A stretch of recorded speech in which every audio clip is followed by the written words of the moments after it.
The first of many crypto haters in Washington, D.C. has resigned.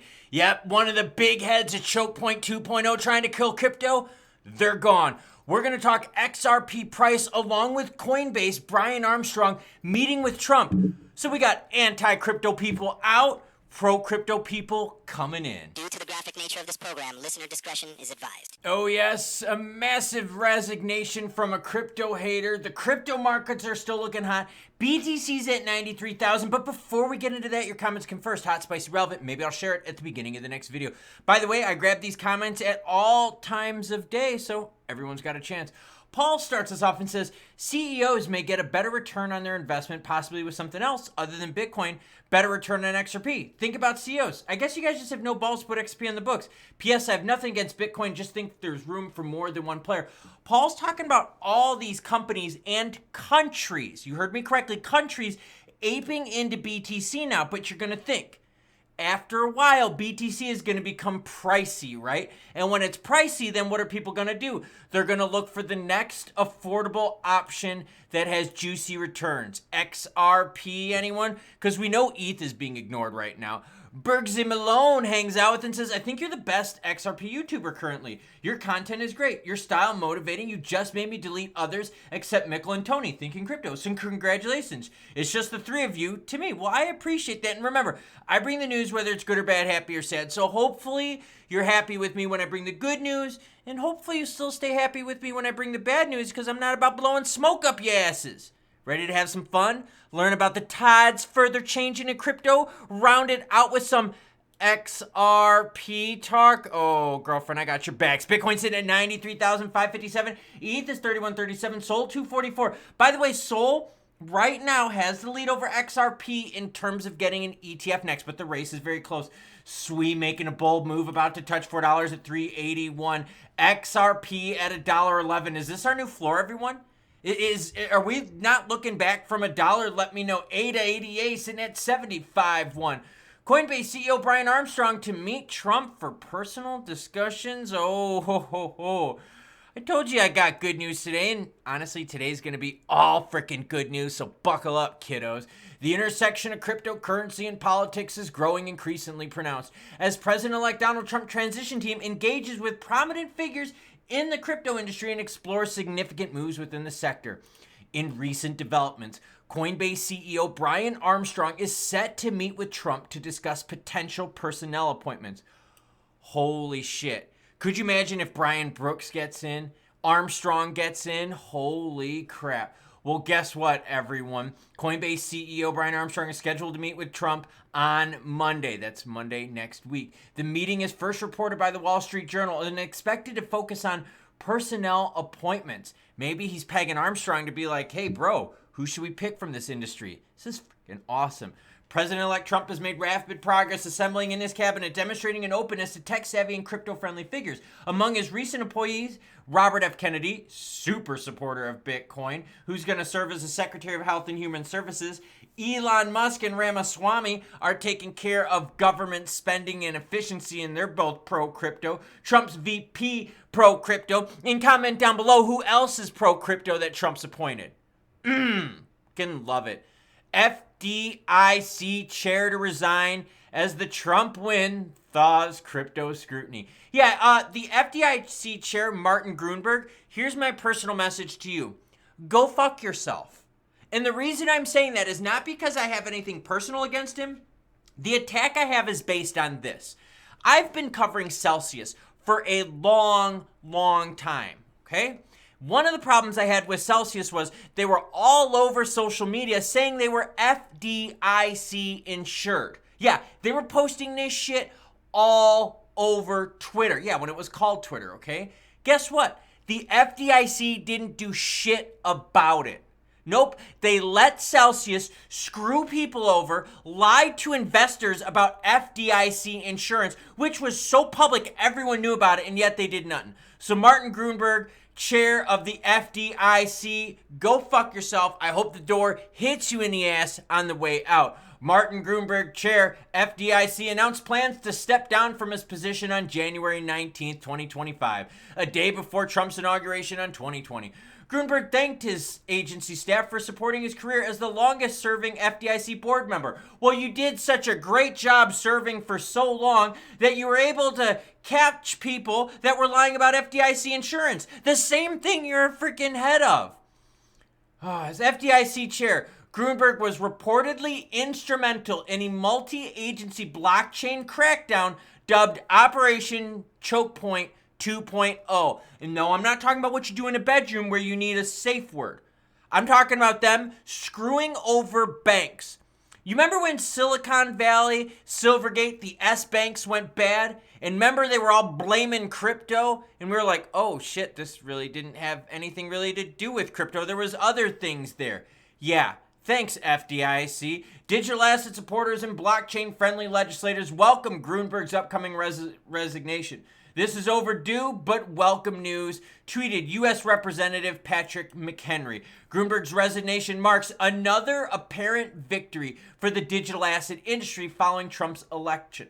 Several crypto-skeptic regulators have announced their departures. Freaking love it. Additionally, U.S. Attorney Damian Williams, who heads the Southern District of New York's prosecutor's office, who has been one of the most anti-crypto people out there, also plans to leave his post.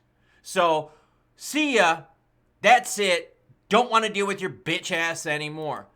Coinbase to delist wrapped Bitcoin as Justin Sun gains influence over the protocol. So what Coinbase does is they're constantly monitoring things. And by things, I mean tokens and so forth. And coins. And they're looking at it going, well, is this a security? Is it not? Is this legit? Is it not? Is it going to be right? Coinbase does a lot of shit. Well, now they're delisting wrapped Bitcoin because Justin Sun has more control over it. Now, we've gotten rid of the Mashinskis. We've gotten rid of the Do Kwons. We've gotten rid of the Sam Bankman-Frieds, the Kyle Davies, and Suzus. But damn it, we can't get rid of Justin Sun, and I bet you the market would be even stronger if we got rid of the scumbag. This is from Coinbase. We regularly monitor assets on our exchange to ensure they meet our listing standards. Based on our most recent review, Coinbase will suspend trading for wrapped BTC on December 19th, 2024. We have moved our BTC order books to limit-only mode. Limit orders can be placed and canceled. The move comes as Tron creator Justin Sun is set to take on a greater influence over the wrapped Bitcoin protocol after BitGo, the primary custodian, signed a deal to enter a joint venture with Bit Global. In August, BitGo announced it would distribute control over the project's custody to 3 entities. Yeah, they've got ties to Justin Sun. Basically, Coinbase is saying, we don't want to touch that shit. Overall in the market, yeah, we're going to talk XRP price next. Overall, we're sitting at 84 in extreme greed. Right now, we're still leaning towards BTC dominance, especially after this latest move. We're sitting right now at 38 out of 100, meaning there's more favorability towards BTC than the alts. XRP's $1 milestone overshadowed by a $17 billion volume crash. I wanted to share this article because this is kind of horseshit, okay? Now, granted, is XRP's volume down by 17 billion? Yes, it is. We saw like 23, 24 billion in volume for a 24-hour period with XRP over this last pump. What is it at right now? It's at 6 billion. But let me ask you a question. Does volume equal price? No, it doesn't. Because as we've seen the volume peel back, have you noticed that the price is, yeah, hell, that's freaking right. And that's the excitement. So you know what? Yeah, do I wish there was 17 billion more in XRP volume right now? Of course I do. But you know what? The volume is still at 6 billion and the price is holding. So for these articles out here to make you think, oh my God, the volume is crashing. Oh my God, we're all going to hell. Well, some of us are going to hell. The price is not crashing. We're at $1.11, holding above some key points here. And let's look at those candlesticks to see how juicy things actually look. And you know the deal, right? We're going to go to the 15 minutes because if it takes you longer than 15 minutes to do what you need to do, you are taking too much damn time. I like it. I really, really like this. We're getting some really good support here. Now, granted, we're not making the pushes to the $1.20 like we saw all the way back here on the 16th of November. God, this sounds like so long ago, but it was only a few days ago. So we're not seeing the $1.20 push yet, but we're also not seeing the heavy pressure to the dollar, which is freaking awesome.